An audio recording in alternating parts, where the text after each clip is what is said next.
Hello everyone, सभी को स्वागत करते हैं अदर 247 नॉर्थ ईस्ट की इस यूट्यूब प्लेटफॉर्म पर। आशा करते हैं आप लोग अच्छे होंगे, है ना, और अच्छे से पढ़ाई चल रहे होंगे। तो बात करेंगे एसबीआई क्लर्क 2026 की, जो वैकेंसीज निकला हुआ है इस बार। तो टोटल अगर हम लोग रेगुलर वैकेंसीज का अगर हम लोग बात करें तो 7000 प्लस रेगुलर वैकेंसीज निकल चुका है और आप लोग को भी फॉर्म भरना है। त्रिपुरा स्टेट के लिए भी अच्छा खासा वैकेंसीज है, 48 जैसा वैकेंसीज निकला हुआ है इस बार 2026 में। और अगर हम लोग बात करें कि एलिजिबिलिटी क्राइटेरिया क्या होना चाहिए, एग्जाम्स का पैटर्न क्या रहने वाला है इस बार 2026 में, वही सब कुछ इस सेशन में हम लोग डिस्कस करने वाले हैं। तो सेशन स्टार्ट करने से पहले मैं ये बताना चाहूंगा कि अदर 247 का जो ऑफिशियल वेबसाइट है, नॉट ऑफिशियल वेबसाइट, ऑफिशियल जो ऐप है, ये एप्लीकेशन आप लोग के फोन पे डाउनलोड कर लो। इस ऐप के जरिए आप लोग को current affairs, daily quizzes, subject wise quizzes, chapter wise quizzes, ये सब कुछ मिलने वाला है। और जॉब नोटिफिकेशन या तो जॉब अलर्ट, माने हर एक जॉब का नोटिफिकेशन आप लोग को इस ऐप के माध्यम से ही मिलेगा, है ना। चलो, तो आप लोग ये डाउनलोड कर लेना। कहां मिलेगा ये ऐप? डिस्क्रिप्शन बॉक्स खोल देना, माने जहां पे वीडियो देख रहे हो ना, ये वीडियो जहां पे चल रहा है, नीचे देखना मोर एक वर्ड है, मोर में क्लिक कर दो, डिस्क्रिप्शन बॉक्स खुल जाएगा और पहला जो लिंक है वही लिंक अड्डा 247 की ऑफिशियल एप्लीकेशन है। डाउनलोड कर लेना हर कोई। डिस्कस करेंगे थोड़ा सा इंपॉर्टेंट डेट्स के बारे में। ऑनलाइन रजिस्ट्रेशन कब से शुरू हो चुका है? 11/8/2026 से स्टार्ट हो चुका है। कब तक चलेगा? Last day of this month, माने 31/8/2026 तक चलेगा। इससे पहले भर लेना फॉर्म। पेमेंट ऑफ फीस कब से दे सकते हैं? वही सेम है, 11/8/2026 से लेकर 31/8/2026 तक आप लोग पेमेंट कर सकते हैं। ऑनलाइन प्रीलिम्स एग्जाम कब होने वाला है? प्रीलिम्स एग्जाम सितंबर महीने को होने वाला है। तो इसका मतलब आज ये अगस्त है, सितंबर माने आप लोग के पास कितना टाइम है? ओनली 30 डेज है प्रिपरेशन करने के लिए, ठीक है, 30 डेज में। फिर मेंस एग्जाम का अगर हम लोग बात करें तो नवंबर में मेंस एग्जाम होने वाला है, नवंबर में ही कंडक्ट करवाया जाएगा। चलो नेक्स्ट देखते हैं। नेक्स्ट अगर देखोगे तो वैकेंसीज कितना निकला हुआ है इस बार देखो। टोटल नंबर ऑफ वैकेंसीज की अगर हम लोग बात करें तो 9766 टोटल वैकेंसी निकला हुआ है 2026 में। यहां पे कुछ बैकलॉग वैकेंसीज भी है और कुछ रेगुलर वैकेंसीज भी है। रेगुलर वैकेंसीज देखो 7680 वैकेंसीज रेगुलर वैकेंसीज निकला है और जहां पे आप लोग फॉर्म भर सकते हो 7680 रेगुलर वैकेंसीज में ही आप लोग फॉर्म भरोगे, है ना। बैकलॉग वैकेंसीज कितना आया है? 2086 जो है ये बैकलॉग वैकेंसीज है। और त्रिपुरा स्टेट का अगर हम लोग बात करें, त्रिपुरा में टोटल नंबर ऑफ वैकेंसीज 48 है। Out of this 48 general category candidate के लिए टोटल 22 वैकेंसीज, ओबीसी कैटेगरी के लिए कुछ भी नहीं है, इस पर 0 है। एससी के लिए कितना है? टोटल 8 वैकेंसीज, एसटी के लिए total 14 vacancies and EWS candidate के लिए टोटल कितना वैकेंसीज? 4 वैकेंसीज। टोटल हम लोग 48 वैकेंसीज कह सकते हैं। सो टोटल 48 वैकेंसीज इस बार 2026 एसबीआई क्लर्क में निकल चुका है। तो यहां पे अगर बात करेंगे एलिजिबिलिटी क्राइटेरिया की, मतलब कौन कौन इस एग्जाम, ये वाला एग्जाम जो है ये एग्जाम दे सकते हैं, इस एग्जाम के लिए फॉर्म भर सकते हैं। एज लिमिट पहले हम लोग देख लेते हैं। Minimum age limit 20 years age on 01/04/2026, ये याद रखना। तो मैंने 20 इयर्स होना चाहिए। यहां ये बेस हम लोग को डेट दिया गया है 2026 का जो अप्रैल महीना है, अप्रैल महीने का 1 तारीख के हिसाब से कोई भी कैंडिडेट का एज 20 साल से कम नहीं होना चाहिए और कितना 28 साल से ज्यादा नहीं होना चाहिए। ये मिनिमम 20 साल और मैक्सिमम 28 साल 28 इयर्स बताया गया है। ये हो गया जनरल कैटेगरी कैंडिडेट या तो अनरिजर्व कैटेगरी कैंडिडेट के लिए। अगर आप लोग कोई भी आप लोगों का कास्ट सर्टिफिकेट है तो इसका मतलब कोई भी कैटेगरी से बिलोंग करते हो, तो ओबीसी के लिए कुछ रिलैक्सेशन दिया गया है। ओबीसी के लिए 3 साल, खैर यहाँ पे ओबीसी में तो आप लोग का वैकेंसीज है ही नहीं, जीरो वैकेंसी से, ठीक है।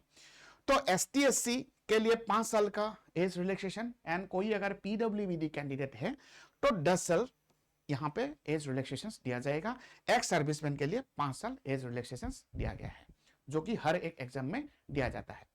अब एजुकेशन क्वालिफिकेशंस देखोगे तो एनी ग्रेजुएट कैन अप्लाई।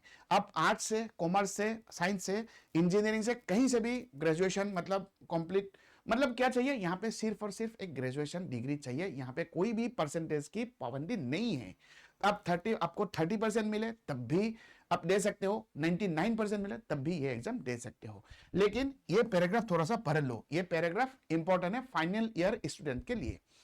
देखो, those who are in the final year or final semester of their graduation may also apply provisionally subject to the condition that, जो लोग कोई ऐसा मतलब कैंडिडेट, जो कैंडिडेट मतलब फाइनल ईयर में या तो फाइनल, उन लोग उनका ग्रेजुएशन का फाइनल ईयर में या तो फाइनल सेमेस्टर में है, वो भी प्रोविजनली क्या कर सकते हैं, अप्लाई कर सकते हैं इस जॉब के लिए। लेकिन एक कंडीशन है। क्या कंडीशन है? इफ प्रोविजनली सिलेक्टेड, अगर आप प्रोविजनली सिलेक्ट हो जाते हो तो they will have to produce proof of having passed the graduation examination on or before 31/12/2026. So 31/12/2026 या तो उससे पहले आप लोग का ग्रेजुएशन कंप्लीट हुआ है कि नहीं हुआ है, इसका प्रूफ आप लोग को देना है। ठीक है, तभी जाके क्या होगा, आप लोग को सिलेक्ट किया जाएगा, अदरवाइज कैंडिडेचर कैंसिल किया जाएगा। क्लियर है? आ रहा ना समझ में? तो ये हो गया एलिजिबिलिटी क्राइटेरिया। अगर हम लोग बात करें कि लोकल लैंग्वेज प्रोफिशिएंसी भी यहां पे होना जरूरी है, तो इसका मतलब यह है कि आप जो भी स्टेट से ये एग्जाम दे रहे हो, उस स्टेट का लोकल लैंग्वेज जानना बहुत जरूरी है। प्रोफिशिएंट और उस लोकल लैंग्वेज में प्रोफिशिएंट होना बहुत जरूरी है ना? कैसे प्रोफिशिएंट होना जरूरी है, पढ़ लो। The candidates applying for vacancies of a particular state should be proficient in reading, आपको पढ़ना आना चाहिए वो लोकल लैंग्वेज, राइटिंग आपको लिखना आना चाहिए वो लोकल लैंग्वेज, स्पीकिंग आपको बोलना आना चाहिए लोकल लैंग्वेज, अंडरस्टैंडिंग समझना चाहिए वो लोकल लैंग्वेज, है ना, in the specified opted local language of the state और यूनियन टेरिटरी। आ रहा है बात समझ में कि जिस जो भी स्टेट से आप लोग फॉर्म फिलअप करोगे या तो एग्जाम्स दोगे, उस स्टेट का लोकल लैंग्वेज आना बहुत जरूरी है। नहीं तो एक लोकल लैंग्वेज का एक टेस्ट भी कंडक्ट किया जाएगा। ठीक है, एक टेस्ट भी कंडक्ट किया जाएगा, कब? मेंस एग्जाम के बाद। उस टेस्ट में फेल हो गया तो इसका मतलब फेल। अब देखो, पढ़ो ये सेकंड पैराग्राफ पढ़ लो। The test for knowledge of specified opted local language will be conducted as a part of the selection process. जो टेस्ट कंडक्ट मतलब किया जाएगा, लोकल लैंग्वेज प्रोफिशिएंसी टेस्ट जो होगा, वो सिलेक्शन प्रोसीजर का एक हिस्सा माना जाएगा।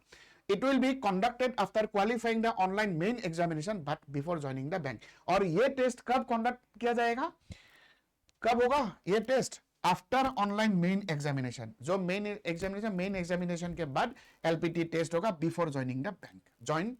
मैंने बैंक ज्वाइन करने से पहले ये टेस्ट से गुजरना ही होगा। नेक्स्ट ये देखो, candidate who fail to qualify this test will not be offered appointment. जो लोग फेल हो जाता है इस टेस्ट में, उनको ऑफर लेटर दिया ही नहीं जाएगा, माने उनको अपॉइंटमेंट लेटर नहीं दिया जाएगा। अब देखो किन किन लोग को ये टेस्ट नहीं देना है, ये भी एक बार पढ़ लो। ये देखो, कैंडिडेट्स हु प्रोड्यूस 10th और 12th स्टैंडर्ड मार्कशीट या तो certificate evidencing having studied the specified opted local language will not be required to undergo the language test। मतलब जो लोग 10th का या तो 12th का सर्टिफिकेट प्रोड्यूस कर सकते हैं कि उस स्टेट से, मतलब उस स्टेट में जो लोकल लैंग्वेज चलता है, उस लोकल लैंग्वेज में अगर आप पढ़ाई किया है 10th और 12th तक, तो उन लोग को क्या नहीं देना चाहिए, मतलब ये अगर लोकल लैंग्वेज प्रोफिशिएंसी टेस्ट जो होगा ये नहीं देना है। ठीक है, तो आप लोग को इसलिए एक सर्टिफिकेट जो है 10th का सर्टिफिकेट या तो 12th का सर्टिफिकेट आप लोग को प्रोड्यूस करना होगा। चलो नेक्स्ट है सिलेक्शन प्रोसीजर, थोड़ा सा जान लेते हैं। सिलेक्शन प्रोसीजर जो है मेनली 2 फेज में एग्जाम कंडक्ट किया जाएगा, लेकिन यहाँ पे तीसरा फेज क्या है, लोकल लैंग्वेज प्रोफिशिएंसी टेस्ट, वही है जो मैंने बताया। पहला फेज जो है प्रीलिम्स एग्जाम, दूसरा फेज जो है मेंस एग्जाम, और तीसरा फेज कौन सा है, लोकल लैंग्वेज प्रोफिशिएंसी टेस्ट। अब यहां पे जान लेते हैं त्रिपुरा स्टेट के लिए कौन सा लोकल लैंग्वेज में मतलब आप लोग एग्जाम दे सकते हो। त्रिपुरा के लिए एग्जामिनेशन का जो मीडियम है, एग्जामिनेशन का जो मीडियम है, ये मीडियम इन तीनों में से कोई एक होना चाहिए। या तो आप इंग्लिश में दे सकते हो, नहीं तो आप हिंदी में दे सकते हो, नहीं तो आप बंगाली में भी दे सकते हो, एक्सेप्ट द इंग्लिश सब्जेक्ट। इन तीनों में से कोई एक सब्जेक्ट आप लोग को, सॉरी एक लैंग्वेज आप लोग को चूज करना है एग्जाम्स के लिए, जो मतलब मीडियम होना चाहिए। ये मीडियम मतलब एग्जाम मीडियम है, local language not local language. ये देखो जैसे कि सपोज प्रीलिमिनरी एग्जाम, पहला फेज प्रीलिमिनरी एग्जाम है। प्रीलिमिनरी एग्जाम में 3 यहाँ पे सब्जेक्ट होगा, English and numerical ability and reasoning ability. अब इंग्लिश लैंग्वेज में देखो, मीडियम ऑफ एग्जामिनेशन इंग्लिश का जो एग्जाम होगा ये सब्जेक्ट इंग्लिश में ही देना है। अगर न्यूमेरिकल एबिलिटी एंड रीजनिंग का अगर हम लोग बात करें तो ये आप हिंदी में या तो बंगाली में भी दे सकते हो, ठीक है, जैसे मैं यहां पे बताया आपको, जैसे मैं यहां पे बताया, या तो इंग्लिश, हिंदी या बंगाली। तो ये दो जो सब्जेक्ट है, ये सब्जेक्ट, ये न्यूमेरिकल एबिलिटी एंड रीजनिंग, या तो आप हिंदी में भी दे सकते हो, बंगाली में भी दे सकते हो, नहीं तो आप इंग्लिश में भी दे सकते हो, जो मन करे आपका, ठीक है। अब यहां पे total number of questions and marks के बारे में थोड़ा सा देख लेते हैं। इंग्लिश लैंग्वेज जो है टोटल 30 मार्क्स का क्वेश्चंस, 30 क्वेश्चंस आएगा और 30 मार्क्स रहेगा। 20 मिनट का आपको टाइम ड्यूरेशन दिया जाएगा। न्यूमेरिकल एबिलिटी जो है 35 क्वेश्चंस, 30 मार्क्स, 20 मिनट्स का यहाँ पे ड्यूरेशन दिया जाएगा।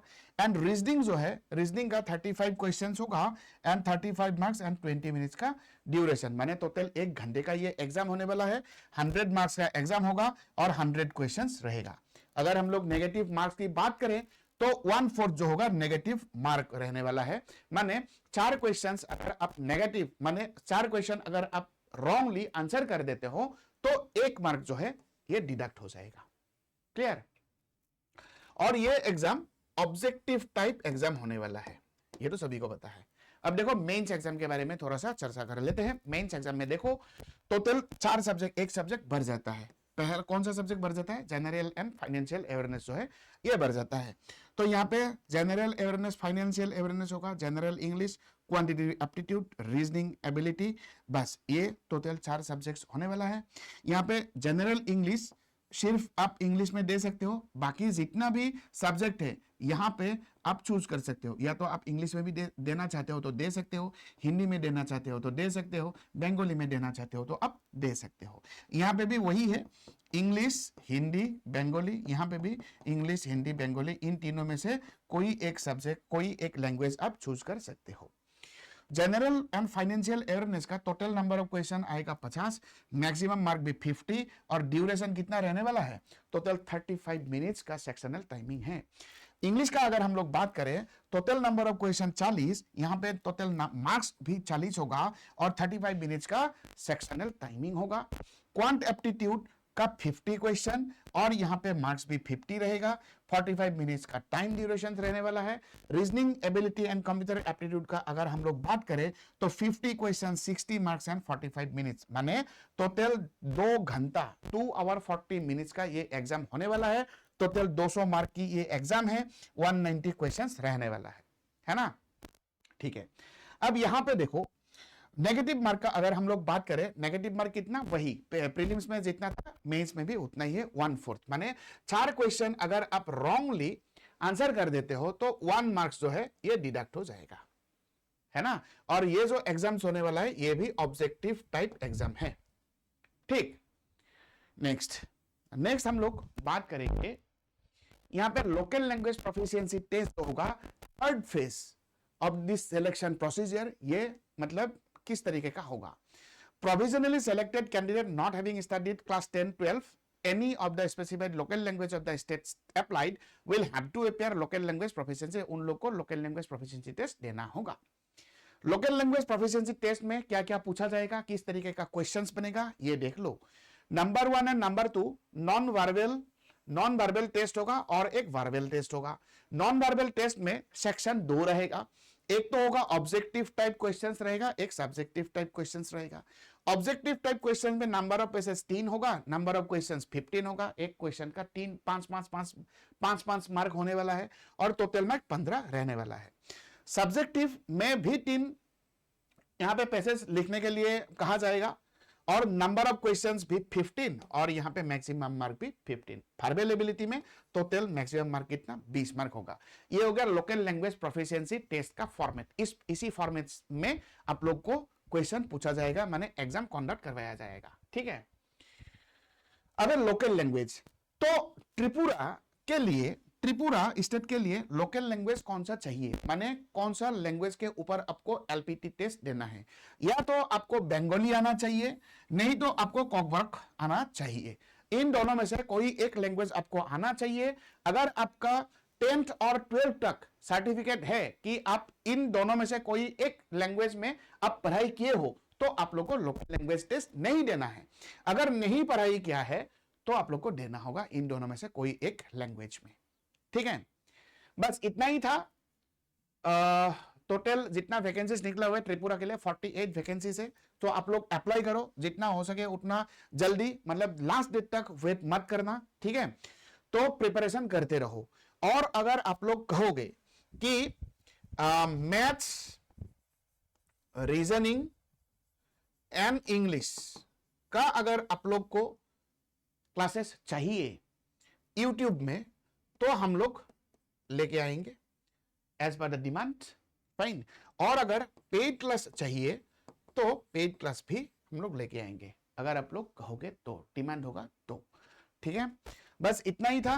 और ये मैं कहना चाहूंगा कि ये टेलीग्राम ग्रुप है मेरा, जितना भी मैथ्स क्लासेस होता है वो सब क्लास मैं यहाँ पे ही मतलब अपडेट दे देता हूँ, तो यहाँ से आप लोग ज्वाइन कर सकते हो, ठीक है। तो ज्वाइन कर लेना टेलीग्राम ग्रुप। आज के लिए मैं इतना ही रखता हूँ, शेयर कर देना सेशन को। और इंफॉर्मेटिव लगे तो, या तो अच्छा लगे तो लाइक करना। और किसी को कुछ भी पूछना है, किसी को कुछ भी मतलब बोलना है, तो कमेंट सेक्शन में आप लोग पूछ सकते हो, कमेंट सेक्शन में कमेंट कर सकते हो। जो लोग नया है सब्सक्राइब कर देना चैनल को, ठीक है। आज के लिए मैं इतना ही रखता हूँ। Thank you so much, take care. हम लोग नेक्स्ट सेशन में मिलेंगे। Thank you.